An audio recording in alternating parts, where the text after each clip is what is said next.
एक व्यक्ति गांव में रहने वाला था और बहुत वैसे गांव में बिना पढ़ा लिखा, पुराने ज़माने की बात, मेला देखने गया वो। मेला गांव से थोड़ी दूर पर लगता था, 4-5 किलोमीटर पैदल चल के गया। अब मेले में उसने तरह तरह की चीज़ें देखी। मेला पहली बार देखा था, बड़ा खुश हो रहा था। गांव का रहने वाला आदमी इतनी देर में घूमते हुए गया तो एक जगह उसने एक शीशा देखा, दर्पण, ऐसा आदमकद शीशा जो उसने देखा। तो शीशे में उसने स्वयं को देखा। अब वो ये नहीं समझ पावे कि हम ही हैं। और शीशे में जैसे ही इसने देखा तो ये मुस्कुराया और हाथ जोड़ के बोला, भैया राम राम। तो उधर से भी मुस्कुराहट दिखी, भैया राम राम। इसने कहा वाह वाह, बड़े अच्छे भाई साहब हैं, पहली बार मिलने में भी इतने प्रेम से। अब ये कहे और भैया सब ठीक है, तो वो भी ऐसे कहे। बस दुकानदार से बोला, ये भाई साहब कितने के दिए? दुकानदार ने सोचा चाहे कोई दर्पण समझ के ले, चाहे भाई साहब हमें तो पैसे से मतलब। बोले 2 रुपए के। तो मेले के लिए जितना खर्चा लाया था उसने 2 रुपए उसी को दे दिए और दर्पण हाथ में लिया। अब भाई साहब को बार बार देखे, बड़ा खुश हो।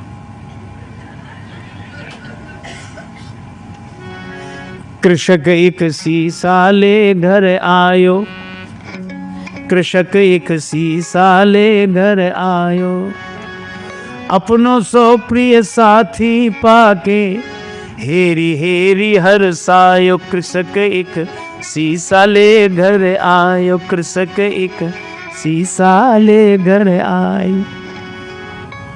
तन मन धन दर्पण पे वारे, दिन में कीथिक बार निहारे। बार बार नतमस्तक है के बैठक में लटकायो। कृषक एक शीशा ले घर, शीशा लेकर आया, बैठक में लटका दिया। अब वो तन मन धन दर्पण पे बारे, दिन में कीथिक बार निहारे, अपनों सो प्रिय साथी पाके हेरे हेरे हर सायो।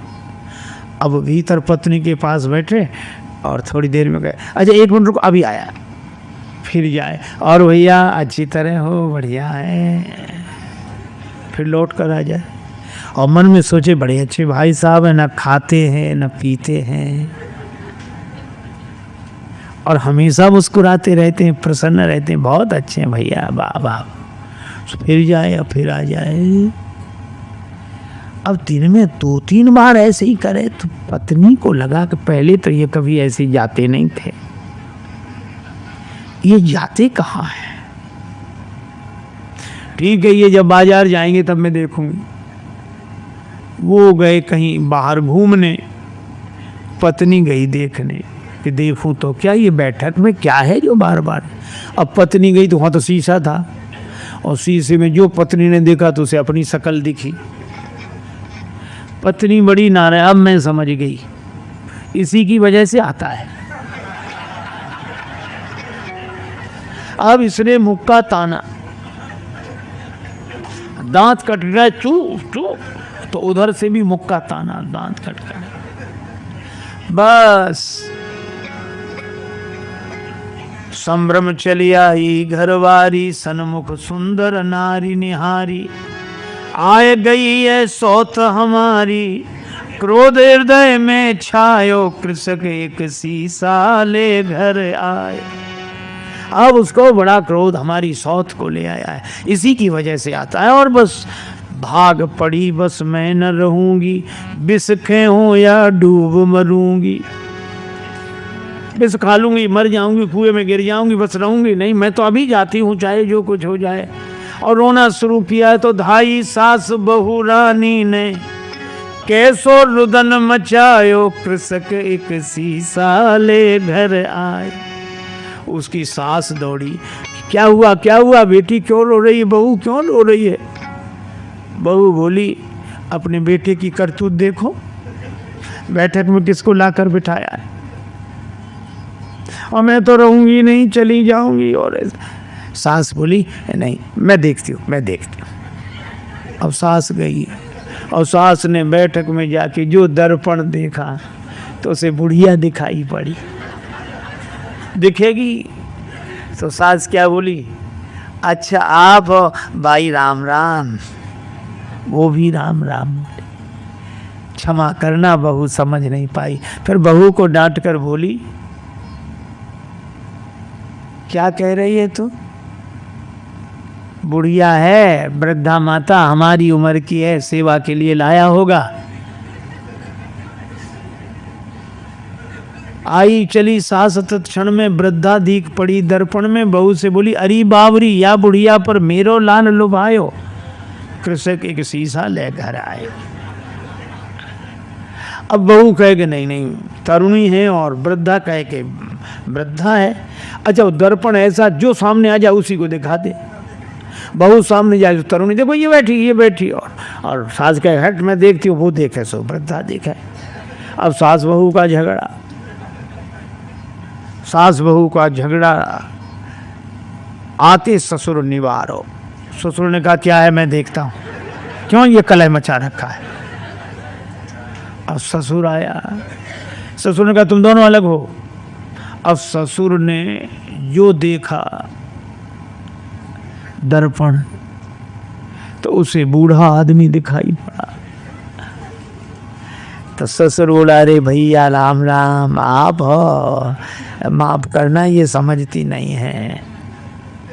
दोनों को फटकारा, दाढ़ी वालों पुरुष देख के दोनों को फटकारो। ससुर बोला ससुर, अरी मूर्खाओ धर के मानो देह लजाओ, मर न गई तुम नारी पुरुष को भेद समझ ना पायो। तुम स्त्री पुरुष का भेद नहीं समझ सकी। सास कहे नहीं है तो वृद्धा बुढ़िया है। ससुर कहे कि नहीं बूढ़े भाई साहब बैठे, और बहू कहे कि नहीं तरुणी है। अच्छा अब एक बात बताओ, इनमें कौन आदमी गलत बोल रहा है? कोई गलत नहीं बोल रहा है, पर प्रश्न ये कौन सही बोल रहा है? कोई सही नहीं बोल रहा है और कोई गलत नहीं बोल रहा है। इतने में वो व्यक्ति आ गया, गांव में गया था घूम कर। क्या है? माँ बोली बैठक में किसको बिठाया है? वो बोला हमारे भाई साहब हैं। बहू बोली भाई साहब है। एक तरुणी को लाकर बिठाया, वृद्धा बोली नहीं वृद्धा है। और ससुर वो पिता कहे कि नहीं वृद्ध व्यक्ति है, वो कहे नहीं हमारी तरह युवक हैं। अब जो दर्पण के सामने जाए दर्पण उसी का चेहरा दिखा दे। अच्छा अब आप बताओ, शीशा से बनते सुदर्शन तापे मचो घोर संघर्ष। और इसके हाथ में जाए शीशा, उसके हाथ में जाए, इसके हाथ में जाए, और ऐसे हाथों में जाते शीशा गिर गया, टूट कर टुकड़े टुकड़े हो गया। और जैसे ही दर्पण टूट गया तो दो बचे कि एक ही, फिर दूसरा कोई था ही नहीं। न भाई साहब, न तरुणी, न वृद्धा, न वो वृद्ध व्यक्ति, एक ही था और एक ही है और एक ही। देखो कितनी अद्भुत बात। इसी तरह वह एक अद्वैत परमात्मा ही है। प्रेम में वह अनन्यता में एक होकर रहता है, ज्ञान में वह अद्वैत में एक होकर रहता है। ये तो माया के दर्पण के कारण द्वैत की अनुभूति हमें होती है और हम अपने ही उस चेहरे को एक में दो देख लेते हैं, भाई साहब और ये और वो, सब सारा संसार बन जाता है। लेकिन एक आदमी की अंगूठी खो गई, बड़ा परेशान। एक महात्मा मिले, महाराज मेरी अंगूठी खो गई, आप तो सर्वज्ञ हैं, सब जानते हैं, तो बताएं मेरी अंगूठी कहाँ है, बड़ी कृपा होगी। महात्मा बोले मैं बता दूंगा। तो बताओ महाराज कहाँ रह गई?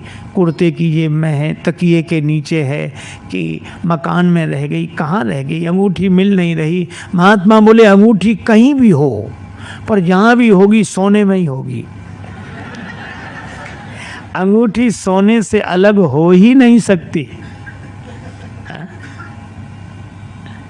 और सच्ची बात है, हम सबसे अलग हो सकते हैं पर भगवान से अलग हो ही नहीं सकते। वो श्री रामलीला में अभिनय करते थे। तो एक दिन हमने उनसे पूछा था कि तुम राम जी की लीला में पात्र बनते थे? ना बनते थे। तो हमने कहा उस समय तुम्हें डांटा नहीं जाता था? कहा डांटने की कौन कहे, पिटते तक थे। हमने कहा क्यों? बोले अक्सर हमें लंका तरफ के राक्षस बनाए जाते तो बंदर पिटाई करते। अच्छा कहा, तो हमने कहा पिटते थे? हाँ। हमने कहा बुरा लगता था? राम जी की लीला में पात्र बनकर जब तुम पिटते थे तो बुरा लगता था? बोले बुरा काहे को लगता था, पाठ और अच्छा होता तो मजा आता था। तो हमने कहा कि अब ये सोचो कि उस समय पिटने तक में बुरा नहीं लगता था और आज जरा सी बात कोई कह दे तो बुरा लग जाता है। अब बुरा क्यों लग रहा है? और उस समय पिटने तक में बुरा नहीं लगता था। तो उन्होंने कहा कि वो राम जी की लीला है, वो राम लीला थी। हमने कहा बस यही अंतर है, ये बुरा लगना उसी दिन बंद हो जाएगा जिस दिन इस जगत व्यवहार को भी राम जी की लीला समझ लोगे, फिर नहीं लगेगा। देखो भगवान की लीला में भला बुरा नहीं लगता, अभिमान की दुनिया में भला बुरा लगता है। इसलिए हनुमान जी में अभिमान नहीं है, इसीलिए तो अस कहे नाए सबने कहूँ माथा, अस कहे माथा, ऐसा कहे नाय अस कहे नाय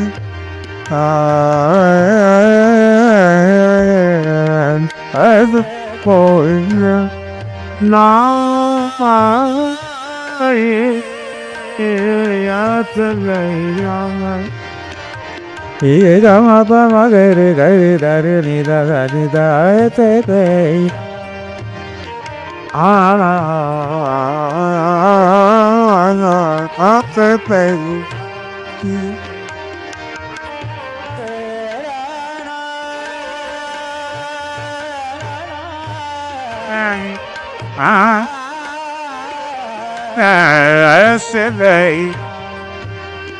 अस कहना ये सबन गौवा का अस कहना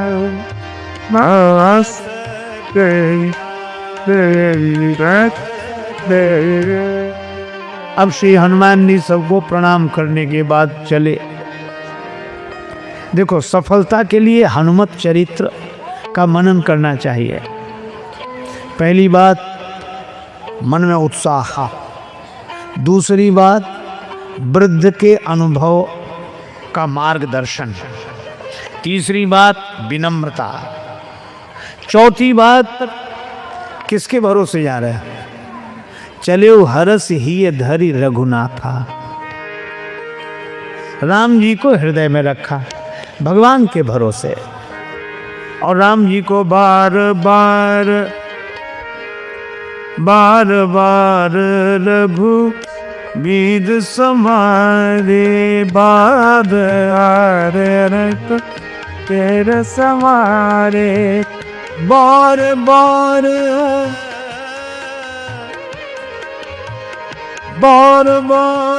रघु बीज समारे, बार बार रघु धीर समारे, बार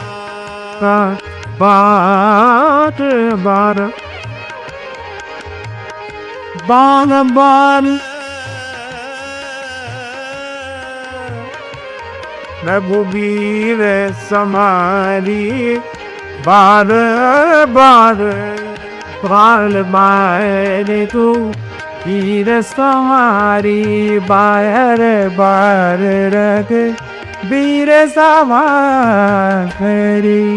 श्री हनुमान जी ने राम जी को हृदय में रखा और उनका ध्यान करते हुए चले तो बार बार रघुवीर सम्हारी। कितना अद्भुत संकेत है। अच्छा आप ऐसे सोचो, रेलगाड़ी में यात्रा करते हो, मुझे लगता है कि आपके पास मान लो 2-3 हज़ार रुपए का सामान हो, हाँ? और टिकट हो 700 रुपए का। रेलगाड़ी में बैठने के बाद सामान बार बार संभालते हो कि टिकट? सामान तो एक बार देख लो, हाँ रखा रहा, टिकट कहाँ तक जाए, ऐसे करते बार बार। क्यों? सामान के बिना तो काम चल जाएगा, लेकिन टिकट के बिना यात्रा की सफलता में संदेह है। और जो चलो रास्ते भर कोई चेकिंग ना भी करे तो यहाँ से तो निकल जाएंगे, लेकिन जब उतरेंगे तब वहाँ तो टिकट दिखाना ही पड़ेगा, तभी उतर सकेंगे, है ना? नहीं तो फिर कैद भी। मैं भी आपसे यही कह रहा हूँ कि आप अपने जीवन के व्यवहार को, कार्यों को, मकान को, दुकान को एक एक बार संभालो, लेकिन भगवान के नाम को बार बार संभालो। भगवान पार, ये यात्रा का टिकट है। मैंने खुद देखा रेलगाड़ी में एक बहुत सजे बजे बाबूजी, बहुत तैयारी के साथ सामान वामान रखे बैठे, और एक आदमी फटे हाल, दाढ़ी बड़ी, बाल बड़े, कुर्ता मटमैला, बगल में एक छोटा सा थैला, पर उसके पास टिकट था। और वो बाबूजी जिनके पास सामान था, टिकट नहीं था। और टिकट चेकर आया तो हालत किसकी खराब होगी आप कल्पना करो।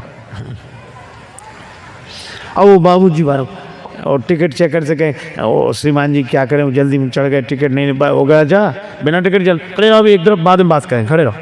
अरे साहब हम कुछ ले दे के बना था, हाँ ठीक है बाद में, बाबू रुको रुको रुको यहीं खड़े रहो। और वो बार बार पीछे आ गए, पीछे आ गए। और वो कह रुको रुको अभी वहीं रुको। और उस आदमी को देखा जिसके पास कुछ नहीं था, केवल टिकट था। टिकट चेक करने उसका टिकट वहीं बैठे बैठे बोला बताते हैं। और रेलवे के स्लीपर की सामान्य डिब्बे की हालत थी, तो वो बीड़ी पीता था, तो उसने बीड़ी पी और पीकर धुआं उसी के मुंह पे छोड़ते हुए बोला ये रहा टिकट, ले देख। क्यों भाई? टिकट न हो तो परिस्थिति विकट हो जाती है। साथी है मित्र गंग के जल बिंदु पान तक, अर्धांगनी बढ़ेगी तो केवल मकान तक। परिवार के सब लोग चलेंगी स्मशान तक, बेटा भी हक निभाएगा तो अग्निदान तक। हाँ इससे तो आगे, इससे तो आगे भजन ही है साथी, हरि के भजन बिन अकेला रहेगा। इससे तो आगे भजन ही है साथी, हरि के भजन में अकेला रहेगा। ये मंदिर 2 दिन का मेला रहेगा, कायम जगमा वो मेला रहेगा। रे मन में 2 दिन का मेला रहेगा, कायम जगमा रहेगा। रे मन ये 2 दिन का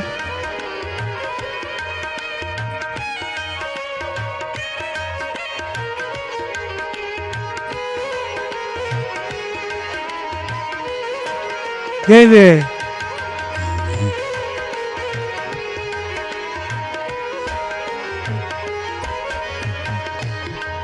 साथी है मित्र गंग के जल बिंदु पान तक, साथी है मित्र गंग के जल बिंदु पान तक। तो अर्धांगिनी बढ़ेगी केवल मकान तक, अर्धांगिनी करेगी केवल मकान तक। तो परिवार के सब लोग चलेंगे इस मसान ततुई बरवारत सब लोग चलेंगे इस मसान तत्व।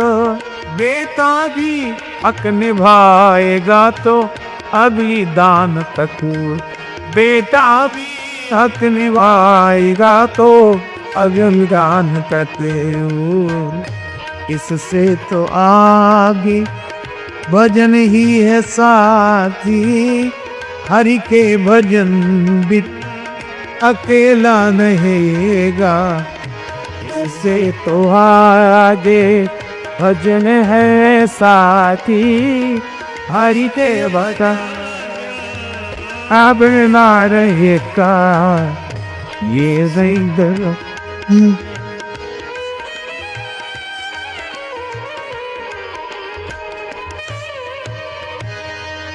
भजन ही है साथी, यही टिकट है परलोक यात्रा का।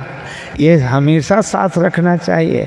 बार बार रघुवीर समारी बार बार। सूरदास जी कहते हैं राम नाम चित धर तो जो तू, राम नाम चित धर तो, राम चित धर तो जो तू, राम नाम चित धर तो, राम चित धर तो जो तू, राम नाम चित धर तो, राम नाम चित भर तो जो तू, राम नाम चित धर लो, राम नाम चित धर तो बोते, राम नाम चित धर तो। श्री सूरदास जी कहते हैं अगर राम नाम चित्त में रखता, राम नाम का टिकट संभाल के रखता तो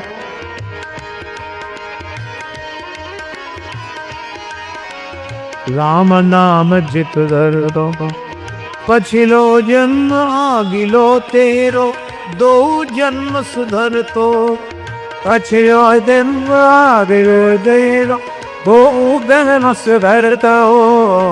राम नाम चित धर तो योग, राम नाम चित धर तो।